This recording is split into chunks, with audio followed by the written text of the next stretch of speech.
I'm Deputy Treasurer for Communications at the Department of State Treasurer.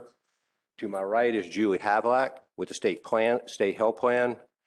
And joining us today online will hopefully be Marilyn Bartlett, who is a CPA and Senior Fellow with the National Academy of State Policy. And I see we do have Dr. Vivian Ho, James A. Baker Institute Chair in Health Economics at Rice University. Thank you both for being here. Hopefully Marilyn can make it here shortly. We also want to thank Treasurer Falwell, Senators Bergen and Chaudhry, as well as Representatives Goodwin and Hunter for being here today. Lastly, I'd like to thank the staff at Representative Goodwin's office for setting this up and the good work. Despite the difficulties we may be having here of NCGA's IT staff in putting this all together. We've been working with outside researchers and academics to explore why healthcare is so expensive in North Carolina. Today, we're going to review the latest report from the State Health Plan, looking into issues contributing to the high cost of healthcare in our state. Today's report follows our October 2021 report on charity care that exposed the lucrative tax exemptions given to nonprofit hospitals to treat the poor. Now, I believe Treasurer Falwell would like to make some introductory remarks. Treasurer. Thank you, Frank. Thank all of you for making the choice to be here, especially these esteemed legislators.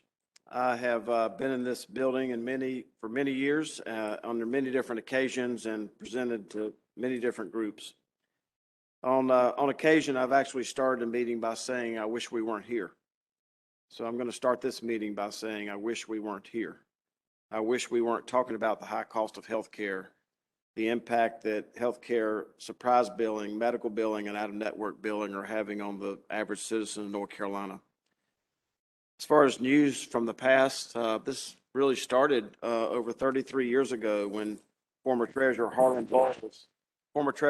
Bowles talked about the fear and his concern as the former state treasurer about rising healthcare costs. 12 years ago, State Employees Association put out their paper regarding their concerns about rising healthcare costs. 11 years ago, the state auditor of North Carolina put out an audit finding on the state health plan that basically said that even though the state health plan spends nearly $2 billion at that time for healthcare benefits for state employees, that the plan's auditors do not have access to the plan documents and cannot verify the state's receiving the proper contractual discount. If you fast forward to 4 years ago, Warren Buffett said that rising healthcare costs are the tapeworm on the U.S. economy. 2 years ago, Senator Elizabeth Warren talked about the fact that most bankruptcies in the United States are associated with things dealing with healthcare. This is really happening right in front of our eyes. The report that was done 8 years ago by the McClatchy News Observer and Charlotte Observer talked about prognosis profits. We're here today not just to talk about high profits, but the high debt and the low charity care that's associated with that. The latest news from the world talks about the fact that healthcare is running North Carolina. We have seen and are seeing the cartelization of healthcare.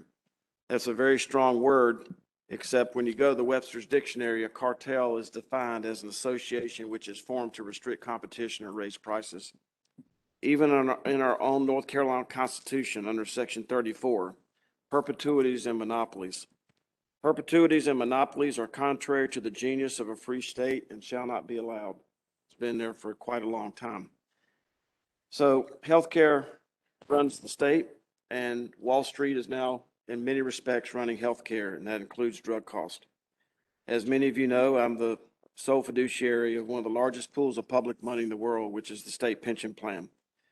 It's not unusual for me within the same hour to have one meeting talking about the high cost of healthcare, and then some big Wall Street firm pitching us in the investment division about how we can invest in things associated with healthcare and make a 20% profit.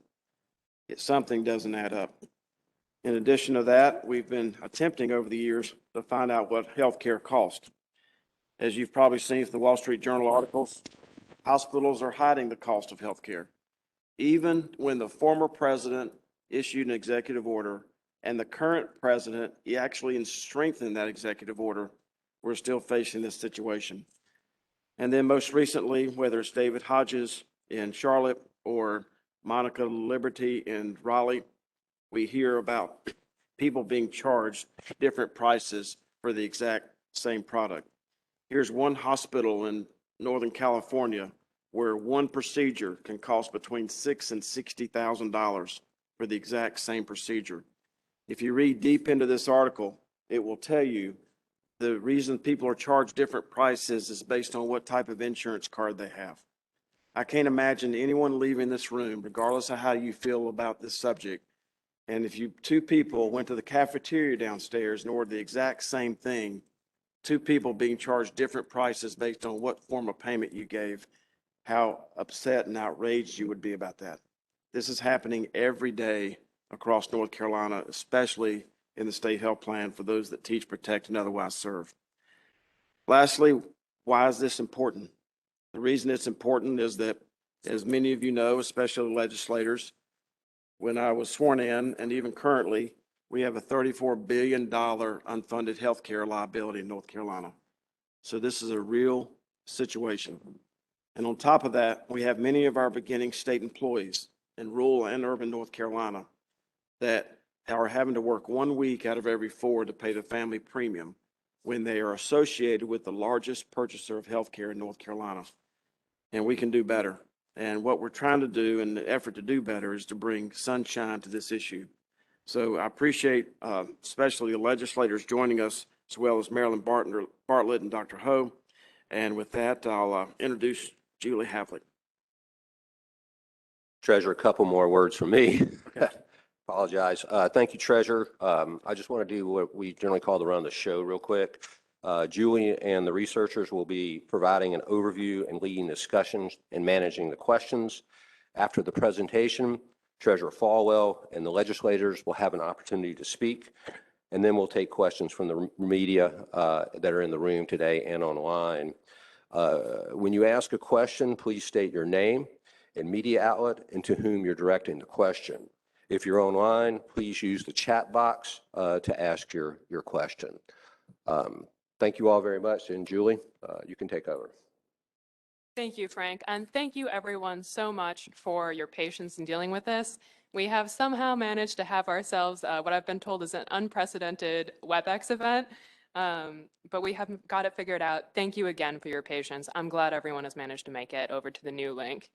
But yes, I'll sort of dive right into it. So at the Treasurer's request, the State Health Plan has worked with researchers from the National Association of State Healthcare Policy to investigate what happens when charity care fails. Rice University has also peer-reviewed this study. The most vulnerable North Carolinians rely on charity care to avoid crippling medical bills. In the State Health Plan's last report with Johns Hopkins University, we found troubling failures in that charity care spending. Today's study reveals the real-life consequences for patients across North Carolina, especially impoverished patients. Unless a patient qualifies for charity care, what happens is that hospitals will attempt to collect on their bills. Sometimes that can be through damaging credit scores, even suing patients, or encouraging them to open up medical credit cards that can charge high interest rates up to 18% or higher, depending on the credit card. So if a hospital gives up on collecting, that bill becomes what's known as bad debt. We found that North Carolina nonprofit hospitals should have provided an average 11.9 to 28.7% of their bad debt as charity care in fiscal year 2019. At least $150 million was billed to patients eligible for charity care under some hospitals' own policies, and that is a gross underestimate due to the unavailability or the unreliability of data. I'm going to turn it over to Marilyn Bartlett from the National Academy of State Health Policy and Dr. Vivian Ho afterwards from Rice University. Marilyn, take it away. Thank you, Julie. Thank you for working with, for allowing us to work on this project with you. I think most of you know that not-for-profit hospitals receive tax exemption for providing community benefits. But they're also able to secure low-cost funding through tax-exempt securities. And they do this through revenue bonds that are meant to engage in projects and activities that have a public benefit. But there's a serious lack of transparency. As Julie mentioned, there were sometimes the information's not available and there was no way to verify accuracy of what was available. There are aggregate dollars reported, but no specific detail on the activities and absolutely no accountability. We're seeing increased state interest on how the hospitals are spending their dollars for community benefit and public benefit. What are they spending the money on and how much? Because these are funds that are diverted from the state tax base. So what are they being spent on? So we're having a lot of activity throughout the states. And I think North Carolina appropriately is looking at this also. Dr. Ho? Thank you, Marilyn. I just wanted to, I was asked to peer review this report and the results, the methodology, all the data analysis, I'm sorry to report, is correct. There is a great deal of billing and assigning bad debt to patients who really should have been charity care. That is a pattern that seems to be occurring across all levels of nonprofit hospitals, ones that are earning high profits in North Carolina, ones that are large and ones that are small. There are some that are doing quite well, but you know, the numbers will speak for themselves. When you look in detail at the table, you will see multiple different hospitals that are reporting very low levels of charity care, despite the fact that there's high poverty rates in their county. And the report does offer in the last paragraph options that legislators can take. There are different options that other states are considering. For example, well, they have already passed legislation in different cases. So they are requiring that certain they set a charity rate level and say that all patients who are below that household income level are definitely charity and should not be billed. They are requiring that the amount that is spent on community benefits should be equal to the amount that is received in terms of tax exemption. I've heard even there's another financial accountant at Johns Hopkins, G. Bai, who's helped with another report. She's actually in favor of just removing nonprofit exemption status, and you can ask about that as well. And clearly there are severe problems in terms of data transparency, that there are so many hospitals that are failing to report all the required information, and that puts North Carolinians at a disadvantage.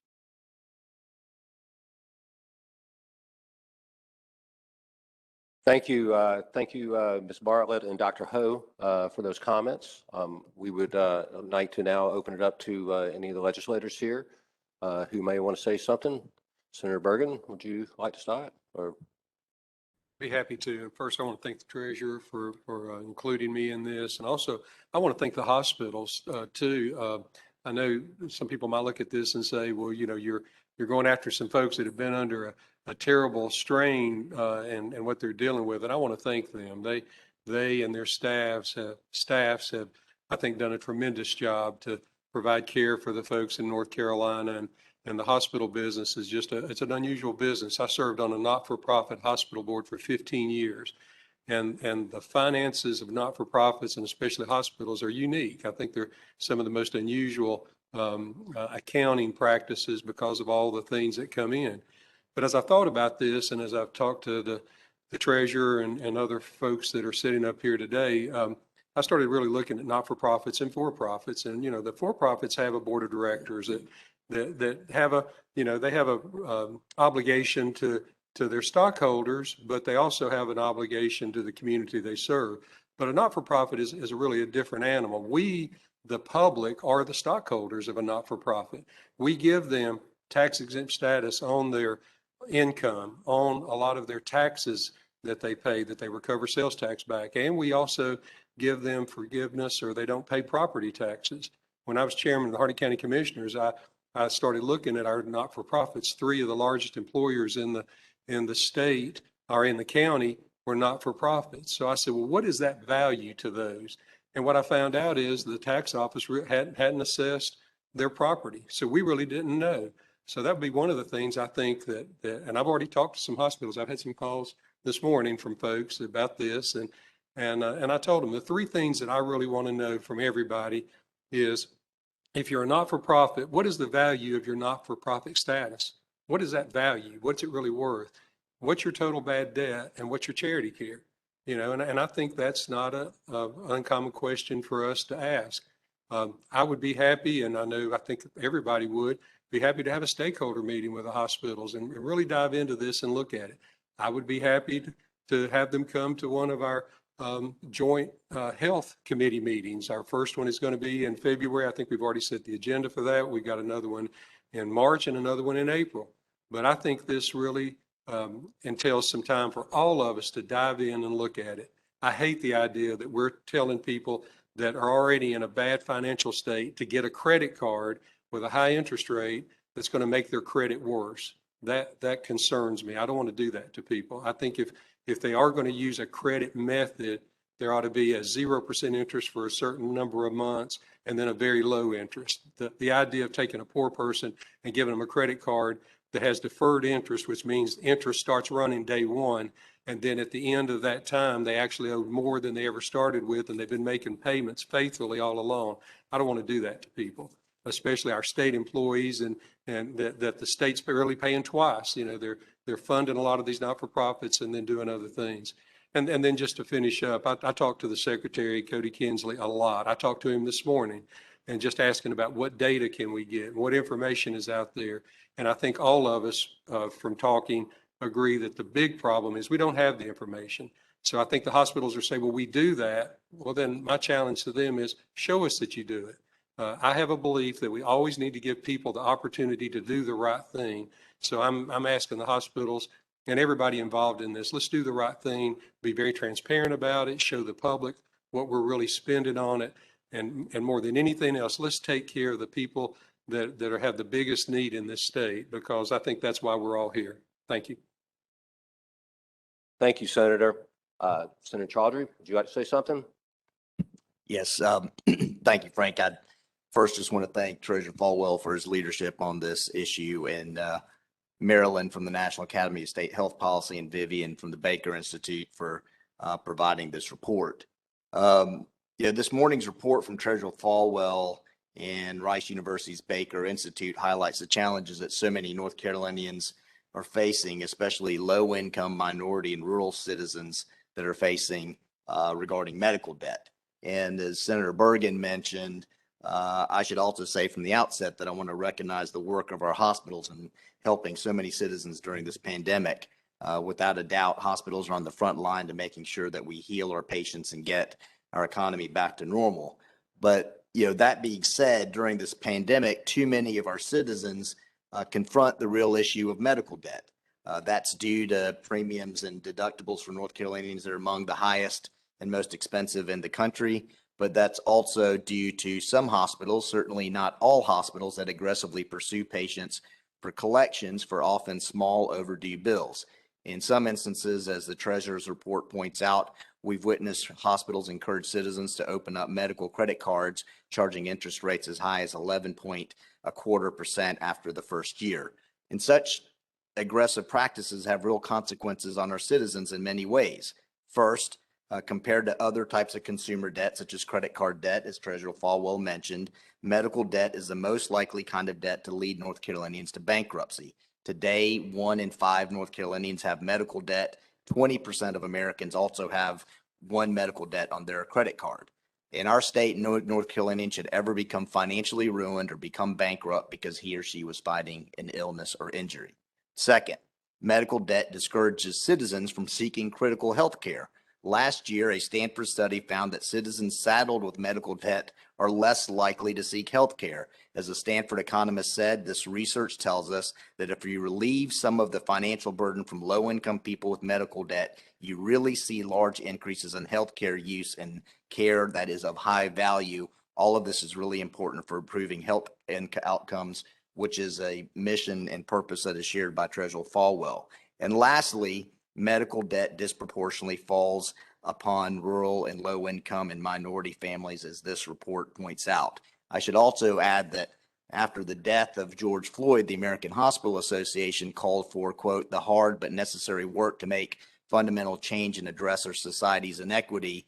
If we are to make real change on healthcare equity issues, we need to reform our medical debt practices and strengthen the protection of our consumers. Let me conclude by saying this. Our medical debt crisis will only get worse because the pandemic will only make it worse. But here's the good news. I believe that there are ways to solve this issue, from improving the way financial assistance is offered to patients to requiring additional steps before hospitals can file lawsuits against a patient. And we know that there are ways for this to work, as the report highlights, for example, the work of Wake Med, where uninsured patients are provided and contacted personally by a financial counselor. I look forward to additional conversations with Treasurer Falwell and our bipartisan group of legislators. I look forward to conversations with consumer groups and hospital groups, as Senator Bergen mentioned, so that we can come together and tackle an issue that's hurting so many North Carolinians. Thank you, Senator. Representative Goodwin, would you like to say a few words? Same thing that some others have said. Thank you, Dale, for doing what you're doing. When Dale Falwell calls me about something, I always try to be here. That's how I feel about it. So if anybody dislikes that, so be it. Change my mind. I'm here today because my counties, I have 6 counties I represent. 3 of them do not have hospitals. A lot of places they have to drive to Norfolk, Virginia, Virginia Beach, Virginia, Greenville, North Carolina, or into Raleigh or somewhere else, or they just do not get health care. So I look at it from a different perspective. I look at it from an investigative perspective as a retired federal agent. I look at it as who is doing it, what are they doing it, where are they doing it, how are they doing it, and the biggest one is why are they doing it. When I look at the medical field trying to sign up people on credit cards and take advantage of them, I mean, like Shylocks and everything, but to me, it's predatory lending, basically what it sums up to be. That is not right. It's never right. Even though my district only has 3 hospitals, they're all small. The biggest one has 20 beds. And the neighboring counties flood that all the time. You know, it's a competition down there about which baby is going to be the firstborn baby in the county, because most of the time there's 4 or 5 women delivering babies from all 6 counties at the same time in that 20-bed hospital. So imagine, and the poverty level is high there, so they all tier 1 counties. Imagine taking advantage of people, health care, by saying, hey, we're going to help you out with health care. You can't pay, we'll give you a credit card and you can pay your medical bill. When somebody like me and most of us, I thought indigent care and charity care was supposed to take care of that. I missed something somewhere. It's something I don't understand. But I always like to find out who's responsible for this and take corrective action. And that's what needs to be taken here, corrective action. You can do it. We can do it. We can pass a couple of bills or 1 bill that will fix this. And that's what we need to focus on. How do you do that? Well, tax exemptions can be put in place. Tax exemptions can be taken out of place. I'm not saying that that's what I'm pushing, but they got to have a way to fix it. How do you fix it? But I'm adamantly opposed anytime somebody takes advantage of another human being. And this is taking advantage. I risked my life in the service and for 30 years as a federal agent to make sure that nobody was taking advantage of it. I learned more about this over the telephone and over the screens up here by those 2 ladies and what they said today. I hope everybody paid good attention to that, because they explained it the best I've ever heard it. And I believe in it. So yes, I will help anybody create legislation to fix this problem. And we will benefit, the state of North Carolina will benefit if we fix this problem. I mean, Dale's the money man, Dale's the figures man. He can tell you what percentage it would fix, how it would do this, how it would do that. He knows what he's doing. I trust him, or I wouldn't be here. Thank you. Thank you, Representative. Representative Hunter. I'm glad I'm actually last. I don't have to repeat everything they just said. Thanks. You have to translate mine. Right. Thanks, Treasurer Falwell, for bringing this to light, and each of the legislators for your input. And Ed, thanks for calling me and asking me would I be on this panel. My interest from this went from probably 50% to 100% once I was told of the rates for these credit cards. Coming from one of the poorest counties, the poorest districts in the state, this targets the poor. I'm here to listen. I'm here to help if there's a problem and to correct the problem either by legislation or any working with the hospitals to correct the problem. We need some accountability. Needs to be some transparency. I hope and I pray that we can work together to fix the issue. Great. Thank you, Representative Hunter.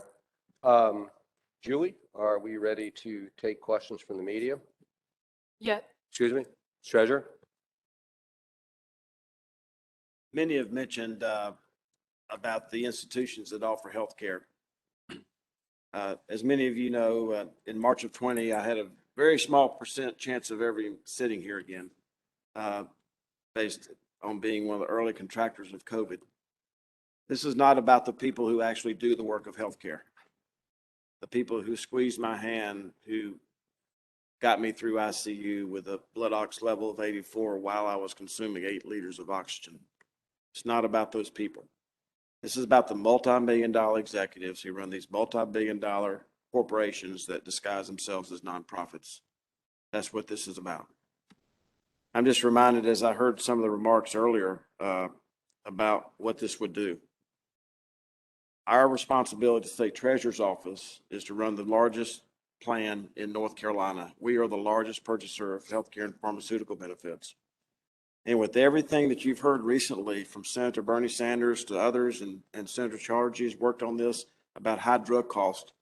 You know, high drug costs are only 25% of our spend. This other issue we're talking about is 75% of our spend. So it's kind of a big deal. If we were ever known as the state with transparent health care, it would be an economic gold rush. We all know how strong our torso is from the census numbers that just came out.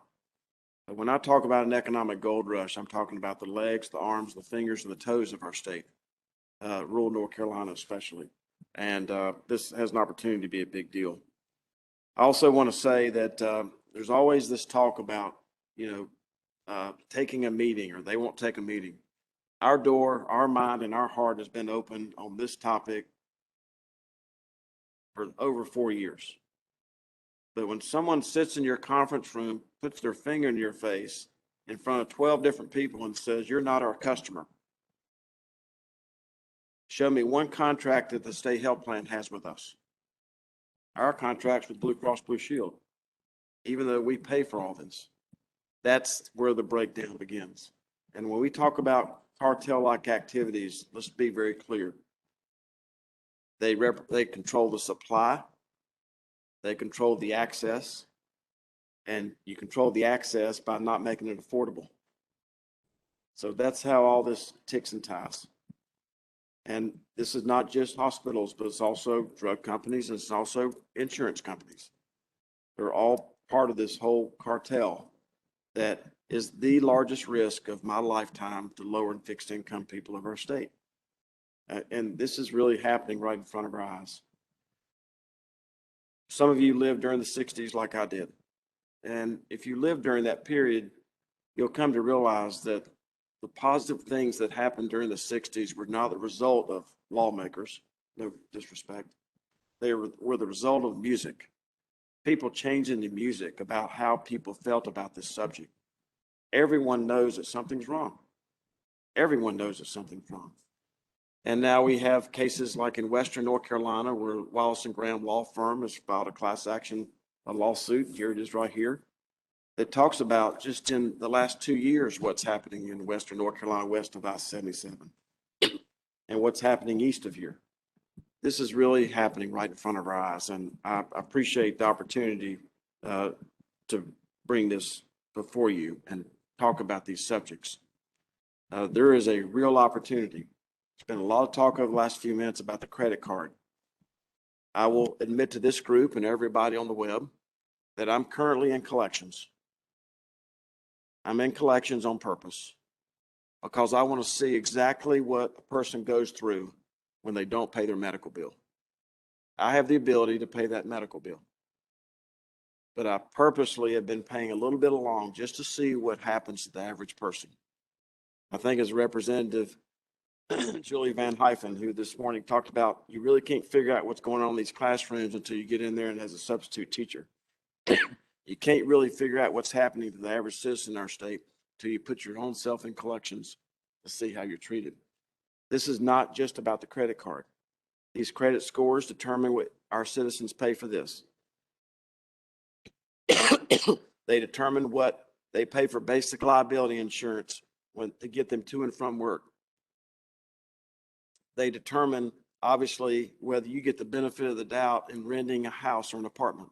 And definitely a credit score determines what you pay for an interest rate if you're trying to get equity and upward mobility in your life. So it's about the credit cards, but it's also about the impact of the credit score. So thank you, Frank. Thank you, Treasurer Falwell. Julie, you want to give up some questions to the media? Thank you, Treasurer and Representatives. We greatly appreciate it. And thank you again, everyone who's joining us, for your patience on all of the technological difficulties. We're now going to open it up to questions. We're going to try to get to questions in the order they're asked. If you're in the room, please just raise your hand. We'll try to get to you. If you are joining us virtually, if you look at the bottom left corner of the screen on WebEx, there is a chat option. Chat me your questions and I'll get to it in the order they're received. We've already got one question from Jason with the NC Public Radio, so we're going to start there. He would like to know, what sorts of things would you like to see included in the new legislation to correct this problem? What can the Treasurer's Office do without new legislation to correct this problem? I would like to respond to that question, then we'll go to the questions of the in-person folks by saying that just remember, always remember what Governor Martin continues to tell us. Doing right's rarely wrong. You don't need a law to tell you to do the right thing. And the major solution here is to get rid of secret contracts so that we can push the power to the consumer, so that the consumer of this state can determine the quality and value of what they're getting. If we do that, healthcare will become more affordable. If it's more affordable, there's more people who can afford it, and there'll be less need for charity care. Thank you, Treasurer. We're now going to take a question from the folks who are in person in the room. I'm going to turn around.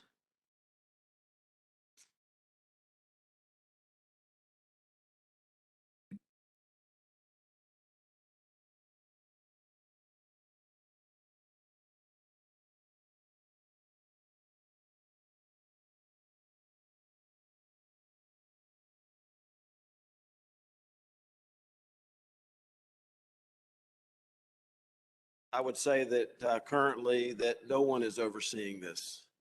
Unlike the utilities that run this very warm room that we're sitting in right now, there is no regulation of this industry. What we do know is that consumers aren't being protected and actually being punished. So the need to have oversight on all these topics is very, very important, the need to do that.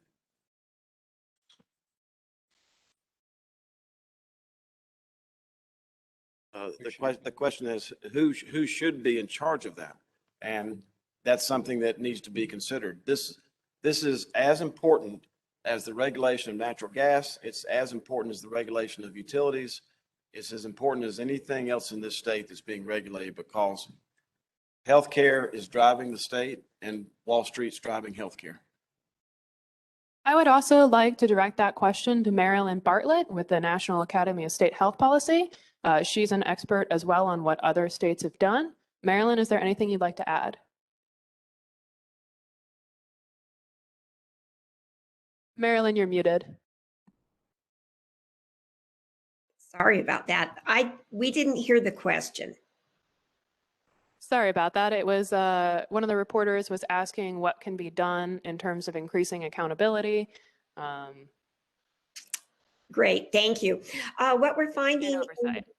in other states, sometimes the oversight body is either in the AG office or it's shared with the Department of Public Health and Human Services, similar to that, as part of hospital licensing.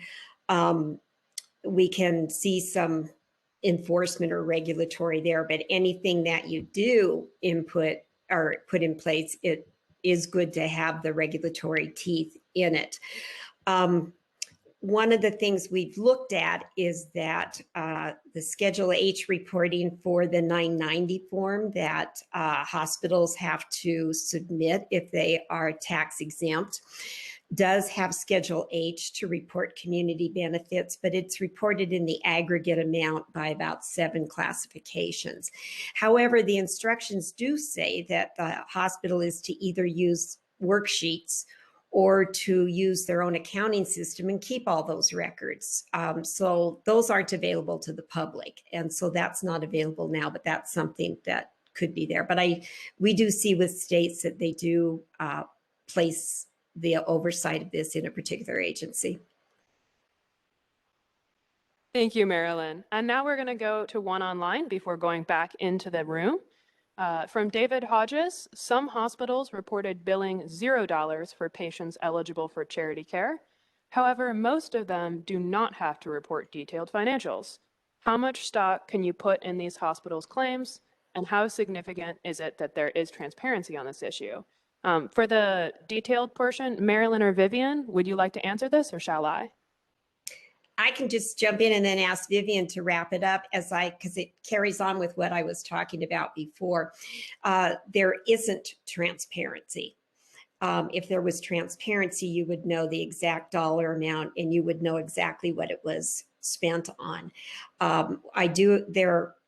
The rules are not really tight. There isn't a really strong oversight by IRS and auditing these forms. So I think the second part of your question is that it is hard to get to the data, and North Carolina did get to all the data that was publicly available. And I think it shows the need for more transparency.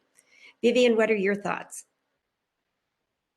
Yeah, Marilyn, you're absolutely right about that in terms of basic financial information just not being available for us to scrutinize.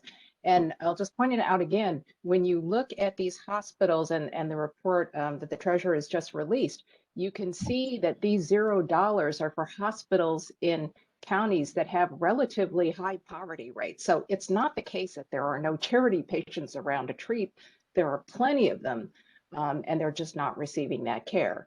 And so the other states, that's why they have introduced options, for example, to require that the amount of community benefit provided is equal to the amount of tax exemption that the hospital is receiving for their revenues. You can do that option. You can set a requirement that everybody under 250% or 300% of the poverty level should not be billed by the hospital. There are options. It's sort of, you have to deal with the transparency issue first, but that's just the first step. There are other actions that need to be taken. One moment, I'm just going to double check the mics in the press room. Everyone on the top row, would you mind making sure that your mic is on and the green light is showing? So it's right here, so just tap it.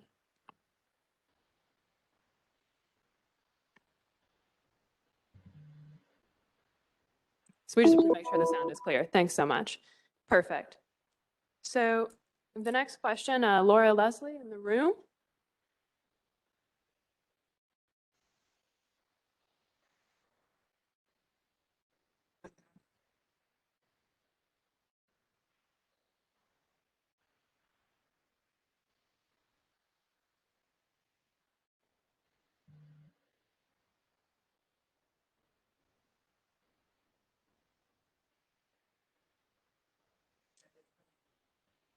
It's hard. I'm going to let Marilyn handle part of this, but just for quick background, the 16%, many hospitals, if they're publicly owned, so if state and local government is at all involved, they don't have to report the 990s to the public.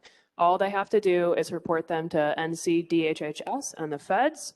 But again, there's not much active oversight or accountability coming from either of those organizations. As for the others, many folks report billing $0 to the poor. Some people provide evidence that they do their best to try to catch charity care patients. Specifically, one of the hospitals that we found is WakeMed promises on their IRS 990 that they're going to call every single uninsured person before sending them a bill. That is the only hospital that reports doing that on the 990 that I have found. Other folks, it's very common for them just to say, well, we posted the policy in the lobby somewhere. Some of them also use algorithms to sort of check patients' credit before sending them a bill, but not everyone tries to do this. It really varies wildly. And again, it's hard to be sure of the data because so many people report $0 and it's just very unclear. Marilyn, would you mind adding to that? Again, we didn't hear the question. She would like to know why we only have data on 16% of hospitals, and can we trust the $0 figure, I believe. A very, very good question. I think you answered it well. We relied on what the hospitals reported, and we relied on what they reported in public documents that we could see.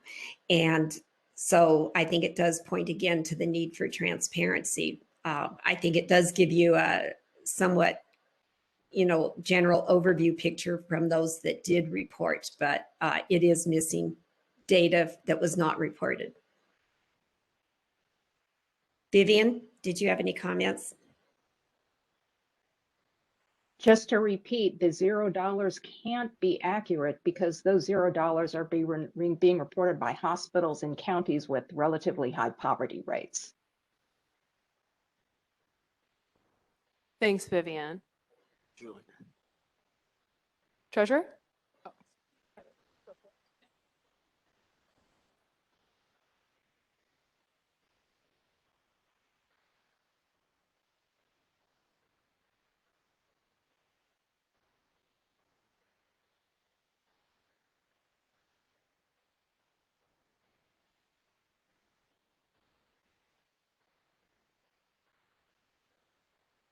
We have done some, the question was, have we investigated any of the banks or credit card companies that are participating in this? The one where I consumed healthcare is not one of those that offers a credit card, which I was hoping it was, so that I could really figure out what's going on here. But we're in the process of doing that. But as I said earlier, this is not just about the credit cards. This is about the destruction of people's credit score associated with something that they would rather not have consumed because that would mean they weren't sick. When they tried to ask what it costs, they were told it's none of their business. And then when they don't pay for something they didn't want to consume, they weren't told what it cost, then there's the potential of having their credit rating destroyed. And I can tell you as a person who spent a third of his life in that world, it's a vortex that generationally people can hardly ever recover from. When you have a destruction of your credit score, it has generational consequences because it limits your access to capital at low interest rates. Thank you. Thank you, Treasurer. I'm also going to just jump in. It's in the report, but Atrium, UNC Health, and Cone Health all use Access One for medical credit cards. They often offer the first year interest-free, but after that, you're looking at interest rates that could be up to 18%, depending on the hospital's contract with the medical credit card. There's not much transparency there. It's hard to find out. And we also have Advent One Health. They use Care Credit. Care Credit does use deferred interest, so you're looking at interest rates that, again, could be up to 28%. Thank you. Julie, Treasurer Falwell? can I just add in my little bit of investigation that it's not just about the credit card or the credit score. When you have a credit card or you inquire to get a credit card, that I believe also has the potential of dinging your credit score because now you've applied for too many credit cards, whether you were rejected or accepted. So this is like an onion. The more we peel it, the more we cry. Thank you, Treasurer.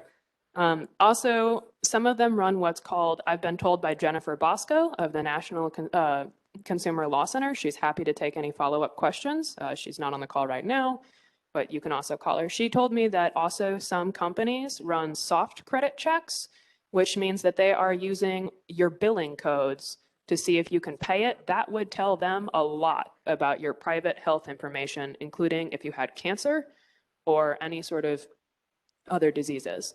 We're going to take one more question from the audience.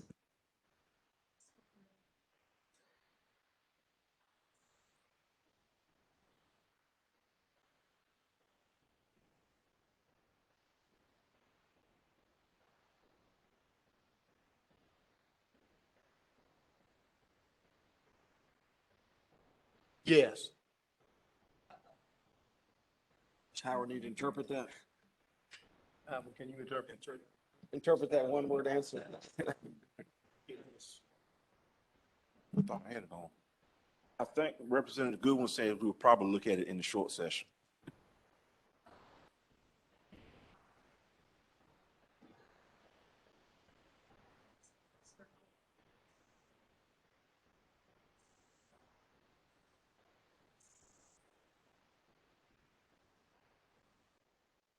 And of course, when the answer that you're getting ready to get is in context of the ones that we were able to get information from, so. Marilyn or Vivian, do you want to take this or shall I? We didn't hear the question, so it would Oh, be sorry. helpful if She you did. wanted, sorry, it was from the NNO. She wanted to know if there were any hospitals who were particularly egregious in billing. And the treasurer said that, again, it's in context of who we actually have data on. Do either of you want to take the question, or should I just reference them to the tables? I would reference to the tables. Vivian?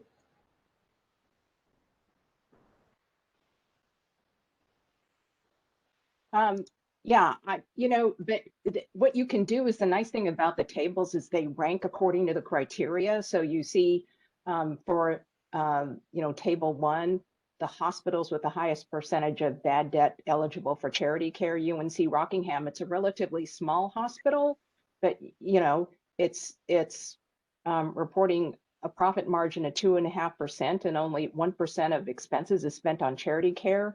Then you look at the table 2, it's talking about the largest hospitals because it's the dollar value of the bad debt, which is actually that should be charity care, and Rex Hospital with 439 beds, 79.5% of their bad debt is actually eligible for charity care. So the tables really play it out very nicely. Thank you. Any other follow-ups? Perfect. And we're going to take one from online from Rob Hudspeth, as he wants to know how many hospitals in North Carolina are offering credit cards to low-income and uninsured patients. I am afraid we do not have a hard answer on that. What I can tell you is that some of these credit cards purport to be very generous. They say, oh, we don't run credit checks. Aren't we great? However, the flip side to that is you're signing up people who you don't know anything about. If they're able to pay it, they might have a horrible credit score. You're signing them up for cards that potentially could charge them interest. If you look at, there's various articles about this. NerdWallet has called this a predatory loan. Those are not our words. Those are the words of NerdWallet. Treasurer, would you like to add anything, or any of the representatives?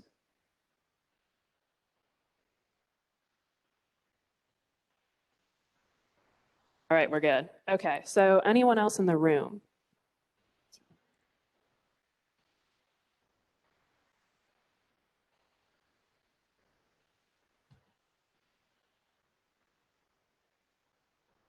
Perfect. So so she wants to know what the definition of bad debt is. Bad debt is essentially any bill that they tried to collect on and failed to collect on. So they tried to get you to pay the bill and you didn't. That's bad debt.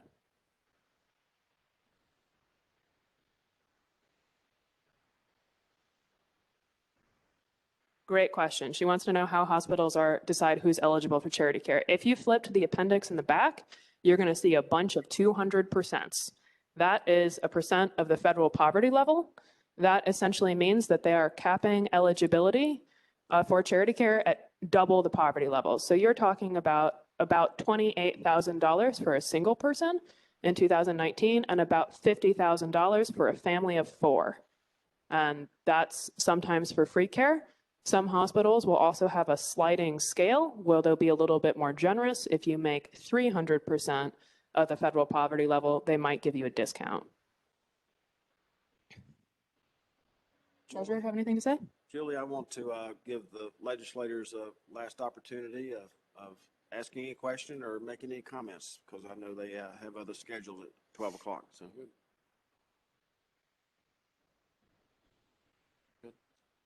Well, I'll just say, and I know we're up here and we're always called on to write legislation. And I think I'm one of those that I think we have too many laws on the books. I want to talk to people first. So I want to dive into this and do my homework and find out about it before I think we ought to start proposing legislation, because I don't know what we would write right now. I want to get some really good information from folks. I think we have to have DHHS involved in this. I think that I think our partners that are in the health business can be involved in this, and we can come up with something that everybody at the end of the day is going to say we did some good work. So that's where I hope we go with this. I agree with Senator Bergen. That's the same thing I said. I'm here to listen, and I prefer to talk to all parties involved before we dive into legislation. Try to fix it before. Yes, we need to have our ducks in a row, basically. I know some people may not understand what I say sometimes, but that's like 1, 2, 3, 4. We get all the information, get our ducks in a row, and make sure that we go ahead and get it done the first time around. This is not something we need to postpone or play around with. So we need to get it done. I think there were 2 more questions. We do, obviously, we're very aware of the legislators' time here. We do have a couple, at least 2 more questions online. If you all can stay, everybody's good. Go ahead, Julie. And repeat the question, please, because people are having trouble here. Sure. We've got one online from Joanna Still with the Wilmington Business Journal. She wants to know that for all hospitals that claim $0 for eligibility charity care, these institutions are claiming perfect screening processes to determine eligibility, correct? Essentially, yes. And she wants to know, do you all seriously doubt the accuracy of the claim to bill $0 to the poor without rigorous screening procedures in place, correct? So, and I've actually started calling some folks to ask this. I just think that some of them don't know how to report, and I think all of them do some charity care. I don't know that they call it that. And I was thinking last night about this when I was on the hospital board that I served on. One of the things that we found was some of the hospitals, their staff weren't necessarily doing a good job of getting people qualified for some services that they should have. We had people that, after we hired folks that started working with people that were admitted, we found that they were available for Medicaid, and we could get them qualified for Medicaid to recover that money. So I think that's something we need to look at too, is are we doing a good job of getting people properly qualified so the hospitals can collect, so that it's not bad debt or charity. And then a question I've asked the hospitals many times, when you write off bad debt, are you writing it off at retail or are you writing it off at an average? And nobody that I know pays retail price for, I mean, they bill it that way, but they always negotiate down. And I think when you write off bad debt, it needs to be at an average, not at the full retail cost. Last question. Was that it? Is that it? Is that it? Anybody else? Last chance for questions in the room or online. I'll just Let's, close by. Sure. You want to say some Yeah. closing remarks, Yeah, Treasurer? just want to say that people always ask me about my life in public service, and I said that the joy that I get is to be fair and just and to advocate for the invisible. And I think by the representation of these legislators, their job every day is to advocate for the invisible. Most of you have never heard of Mary or Patrick Oliver, but Mary and Patrick Oliver were portrayed this week in a story on WBTV of Patrick went to the emergency room, was there less than 24 hours, received a bill for $26,000, uninsured, ended up negotiating that down to $13,000. And then somehow or another, the sheriff showed up at his door with a summons. They don't know who these legislators are or that I'm the treasurer. And that's not what's important today. What's important is that we know who they are and the plight that they're going through. So every day in every way, we have an opportunity to advocate for the invisible. And there's nothing afflicting the people of this state more than the invisible terror of a medical experience, a medical bill, out of network bill, or even a split bill, which is the new concept when you ask your doctor a question that was outside of the scope of your original visit. And how would anybody, even if your initials are DR like mine are, know what the scope of the visit is? So I want to thank y'all for being here to talk about this important topic, to not only put your minds, but your intuition, your experience, and your hearts into this. And we're committed at the State Health Plan on behalf of those that teach and protect and otherwise serve to figure out what's right, get it right, and keep it right. And I also want to finally thank all the people, the but-for people sitting behind us and out there in Zoom land for making this all happen. So I want to give them a round of applause. Thank you very much. Thank you, Treasurer, Senators, Representatives, thank you, member of the media here and online. Thank you for being here. If you need follow-ups, please know that the most transparent agency in state government is the Department of State Treasurer. We can be reached at press@nctreasurer.com if you have any follow-ups or require any additional information. Thank you all for being here today.